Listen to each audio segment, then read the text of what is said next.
Hi అండి. అందరూ ఎలా ఉన్నారు? ఇవాళ మనం పొటాటోతో ఫ్రెంచ్ ఫ్రైస్ చేసుకుందామండి. ముందు ఇలా పెద్ద పెద్దగా కొంచెం పెద్ద సైజు ఉండేవి తీసుకోవాలి. ఇప్పుడు మనం దీన్ని చెక్కుకుందాము.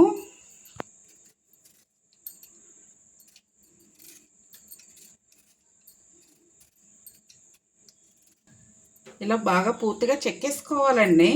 ఇలా మధ్యలో కట్ చేసుకుందాం దీన్ని. ఫస్ట్ కట్ చేసుకున్నాక ఇలా బాగా సన్నంగా కాదు, మీడియంగా కట్ చేసుకోవాలి.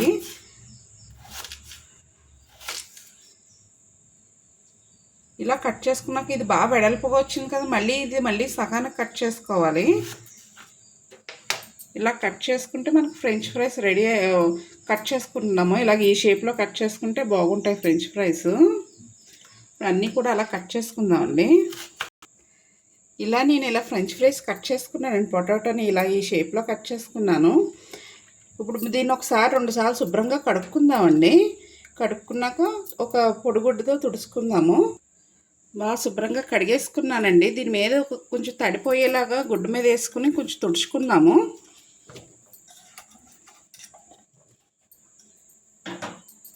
ఇలా బాగా తుడుచుకోవాలండి, తడిపోయేలాగా ముక్కలన్నీ కూడా. మనం ఈ పొటాటోని బాగా శుభ్రంగా తుడుచుకున్నానండి. దీంట్లో ఒక 2 స్పూన్లు కార్న్ఫ్లోర్ వేస్తాను. పైన కొంచెం క్రిస్పీగా లోపల సాఫ్ట్గా వస్తుందండి కార్న్ఫ్లోర్ వేసుకుంటేనే. ఇలా అన్నిటికీ అంటుకునేలా మనం ఇలాగా అనుకోవాలి. నీట్గా అన్నిటికీ పట్టించుకోవాలండి. ఈలోగా ఆయిల్ హీట్ చేసుకోవచ్చు. నేను పొయ్యి మీద ఆయిల్ పెట్టేశాను. ఆయిల్ హీట్ ఎక్కిందండి. ఇలా లైట్గా మనం కార్న్ఫ్లోర్ మొత్తాన్నిటికి పట్టేలా పట్టించుకోవాలి. ఆయిల్ వేసేసుకుందాము.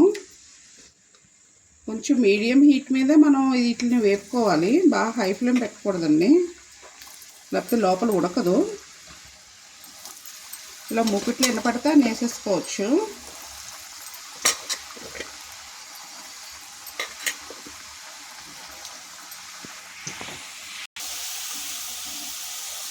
ఏగుతున్నాయండి. ఇంకొంచెం ఒక 2 నిమిషాలు వేగాలి. వేగాక తీసుకుందాము. మన ఫ్రెంచ్ ఫ్రైస్ రెడీ అయిపోయినాయండి. ఇలా రెడ్ కలర్లోకి వస్తే సరిపోతుంది.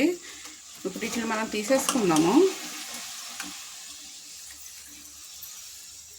ఇలా టిష్యూ పేపర్ వేసుకున్నానండి. కొంచెం ఎక్సెస్ ఆయిల్ ఏమైనా ఉంటే పీల్చేసుకుంటారు టిష్యూ పేపరు.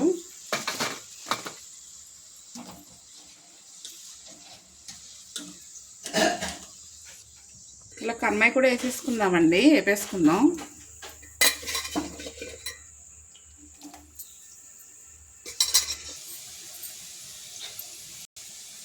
మన ఫ్రెంచ్ ఫ్రైస్ అయితే రెడీ అయిపోయినాయండి. మనకు నచ్చినట్టుగా చేసుకోవచ్చు. మా పిల్లలు సాస్ వేసుకుని తింటారు ఇష్టంగాని. లేదంటే ఇలా చిల్లీ ఫ్లేక్స్ ఆర్గానో ఉంటాయి కదండి, అవన్నీ వేసుకోవచ్చు. లేకపోతే పెరి పెరి పౌడర్ ఉంటుంది, అదన్నా వేసుకోవచ్చు. ఏమి ఇష్టం లేకపోతే ఉప్పు కారం అన్నా వేసుకుని తినొచ్చండి. బాగుంటాయి. పిల్లలకి ఇలా ఇంట్లోనే చేసి పెడితే బాగుంటుంది. Thank you. Like, share and subscribe.